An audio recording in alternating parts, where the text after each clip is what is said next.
ringo matek ndi. Aparo ni onge gima lich kata mopogore ahinya ma jopiny wacho, mopogore gi yie gi gik ma wawacho, nikech ok ni ne waninde e polo kore ka wabiro gokinyi gi wechewa. Gik ma walose gi gin gik ma jopiny neno, gin gik ma nyo otimore e kor gwenge kuonde modak. Omiyo aparo ni en apuoch gi pak ne jowa mawinjowa kendo mamedo oro otewa margi. Aparo ni thoth gi wawinjore. Achiel ema bit odwa baro matin, to mano bende pache, miwinjo ka kena odwa lose mathoth ahinya. Ing'eyo ni osiptal, gweng' ka gweng' nyaka iyud osiptal, to bende osiptende gi nitiere kuonde ma bende imiye ji paro mopogore opogore, paro bende ng'eny. Koro mi wayiene ng'at ka ng'ato. Victor, ng'at moting'i e ng'ech okia pek mar wuoth. Bende ng'at ma ochok wuoth to ting' ma ng'ato ochulone ok ong'eyo pek ma wuon wuoth winjo.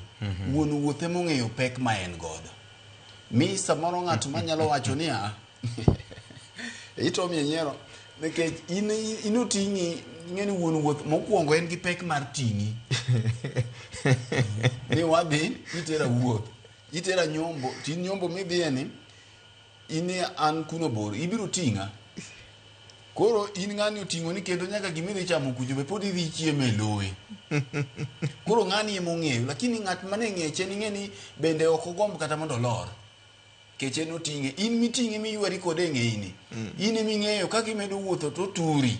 Koro ogik, sama jok manyocha josiasa oting'e ng'egi gi osechako turogi. Koro gidwa ni gibol gi piny kachiel kachiel. Gidwa ni gibol gi piny kachiel kachiel. To kijende ma giting'e ng'egi botamore ni ok walor. Gini nyocha usemiyowa gini mit. Gimbe gidagi ni ok gilor. Gin mane ng'e josiasa ka.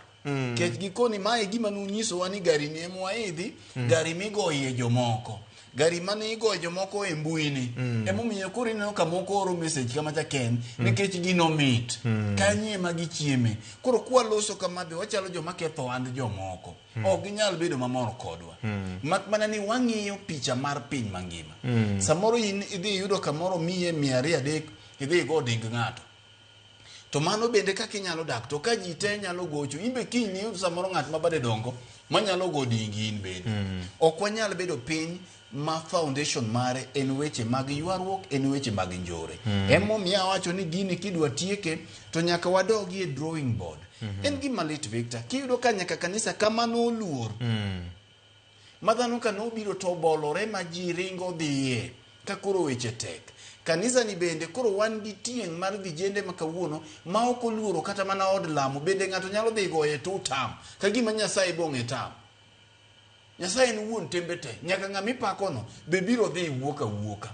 Kata bed mana matekie manade, to picha ma wanyiso rawere masani en ni kogikie kama koro luoro Nyasaye bende osebedie matin. Ma jogi nyalo dhi nyaka e kanisa kaka ne gitimo All Saints ka.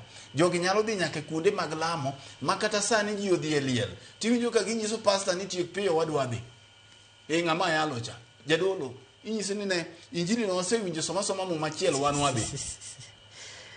En wang' teko makoro gika makoro kata mana utieno kama dhano budhie ma samoro no kelie kitundu.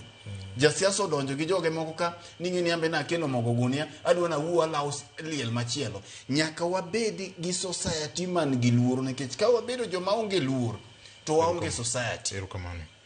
Nitiere ote moro kama benda yudo en obila ma tiyo kokwa